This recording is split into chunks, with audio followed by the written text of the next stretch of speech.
Aeroscreen na Indy e halo na Fórmula 1.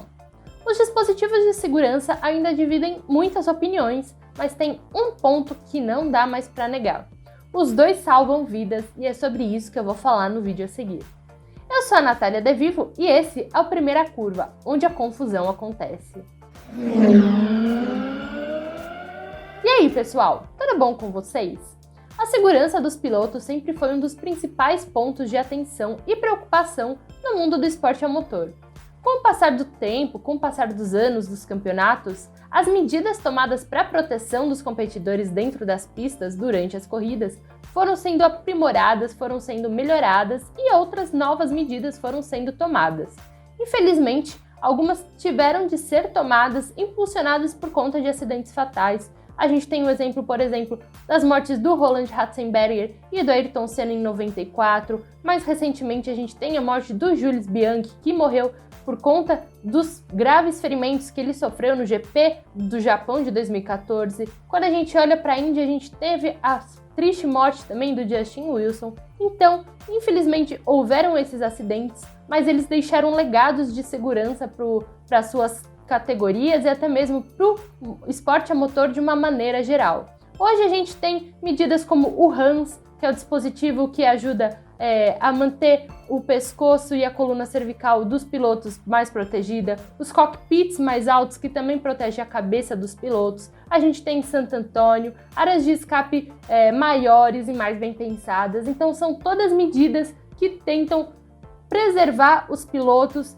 para eles se preocuparem apenas em sentarem no carro e acelerar. Duas dessas medidas, as mais recentes que foram tomadas na Fórmula 1 e na Indy, foram a introdução do halo, aquela tira de chinelo quase que fica na frente do cockpit dos pilotos, e o Aeroscreen, que é como se fosse aquele para-brisa que também fica acima do cockpit dos pilotos. Quando foram introduzidos o halo em 2018, depois de anos de teste, depois de 2 anos de testes, e o Aeroscreen, que passou a ser efetivo em 2020 na Indy, eles trouxeram muitas divergências, muitas opiniões, muitas críticas. Falaram que perdia a essência do carro monoposto, o carro de fórmula, que é um cockpit aberto, falava que ia atrapalhar, falavam que era feio, falavam todos os tipos de coisa. Diversas pessoas se mostraram contra, pilotos deram suas opiniões, criticaram. Nick Lauda foi um dos que se mostrou contra o halo na Fórmula 1, mas por mais que eles possam ser feios, que eles possam trazer algum estranhamento, a gente não pode mais negar que ambos salvam vidas e, com o propósito de proteger os pilotos, eles têm cumprido com grande sucesso seus papéis. Na Fórmula 1, por exemplo, já em 2018, o halo teve sua grande prova de fogo, podemos dizer assim. Na largada do GP da Bélgica, houve um grande acidente que o carro de Fernando Alonso acabou catapultado e passou por cima do carro do Charles Leclerc. O piloto monegasco, que ainda estava na Sauber na época, conseguiu sair ileso e imagens posteriores da corrida mostraram as marcas dos pneus no cockpit, no halo do Leclerc, que depois falou que graças ao halo ele pôde sair ileso do acidente e não sofreu nada. A gente também teve um acidente na Fórmula 3 do Alex Peroni em Monza, quando o piloto acabou decolando numa zebra, o seu carro acabou virando, ele caiu de ponta cabeça na barreira de pneus e graças ao halo também ele conseguiu sair sem grandes problemas.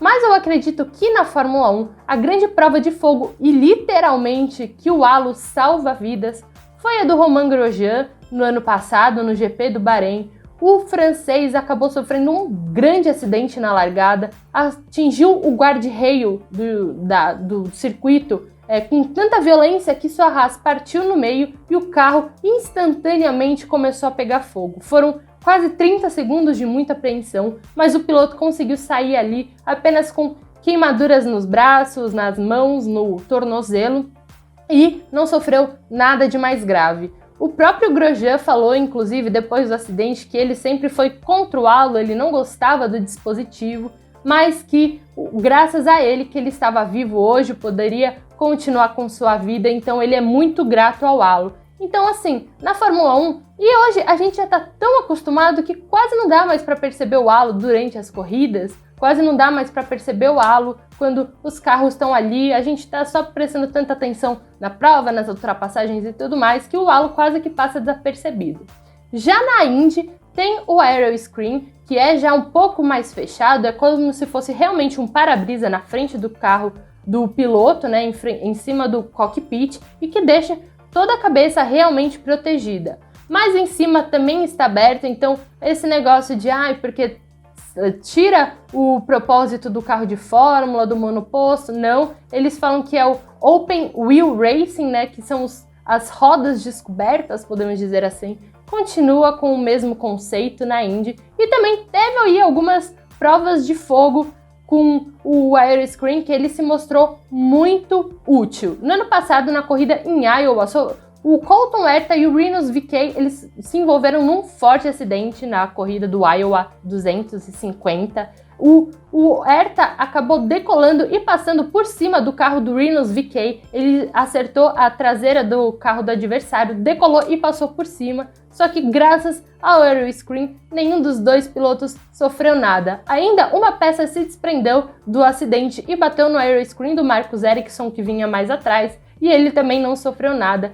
Isso já mostrou a utilidade do aeroscreen. Mas se vocês preferem um exemplo mais recente, a gente teve já na corrida de Barber desse ano, quando teve aquele grande acidente na largada. O Joseph Newgarden veio direto no carro do Ryan Hunter-Reay. Dá pra ver depois das imagens on-board do Hunter-Reay que a roda bateu diretamente no aeroscreen do piloto, a roda do Joseph Newgarden, e por conta do aeroscreen, mais uma vez, todo mundo saiu ileso, sem grandes problemas. Então, assim, por mais que ainda divida opiniões, por mais que muita gente acredite que tira o conceito de fórmula do carro aberto, do cockpit aberto, a gente tem que pensar que a gente pode não gostar, a gente pode achar feio, a gente pode torcer o nariz, mas o mais importante é, eles estão protegendo os dispositivos, estão protegendo os pilotos, e é isso que a gente tem que prestar atenção. Não é se é bonito, se é esteticamente legal, se combinou com o carro, se é isso ou aquilo. Se está protegendo os pilotos, é isso que importa.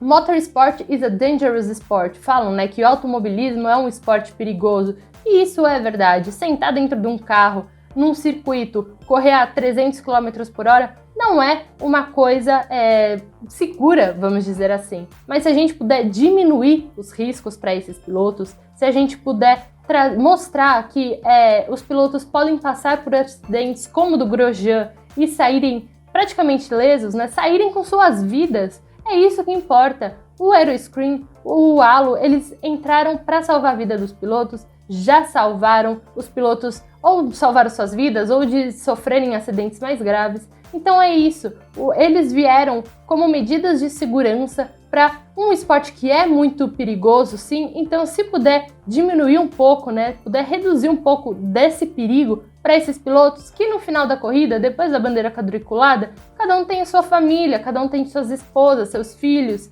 irmãos, mães, pais, eles querem voltar ilesos para casa, eles querem voltar ilesos para suas famílias. Então, assim, o halo pode ser feio, o aeroscreen pode não ser esteticamente legal, mas eles salvam vidas e é isso que importa. E não é a gente que tem que falar se é legal ou não, são os pilotos que devem se sentir minimamente mais seguros dentro dos carros. E a gente não tem mais o que fazer, eles vieram para ficar e é a tendência para o futuro. Bom, pessoal, o vídeo de hoje é esse. Eu quero que vocês comentem aqui embaixo falando o que vocês acham do aeroscreen e do halo, se eles são legais, se eles cumprem a função deles, ou se vocês acham besteira, comenta aqui embaixo. Não esquece também de dar o joinha nesse vídeo, que é para o YouTube entender que é um conteúdo relevante aqui do F1 Mania. E se você quer mais conteúdo relevante, se você quiser mais coisas legais e se você quiser a chance de participar do Parque Fechado, as nossas lives após treino classificatório, treino livre e corrida nos finais de semana de Fórmula 1, a gente tem agora o nosso clube de membros, clube aqui de apoiadores do canal do F1 Mania. Se você quiser saber mais, entra no nosso perfil, clica ali no botão de Seja Membro e vê qual que é o plano que se encaixa melhor para você. São 3 opções, 3 tipos de preço, 3 tipos diferentes de recompensas, então a gente conta com o apoio de vocês para a gente continuar fazendo o nosso trabalho e melhorar cada vez mais. Valeu, pessoal, e até a próxima!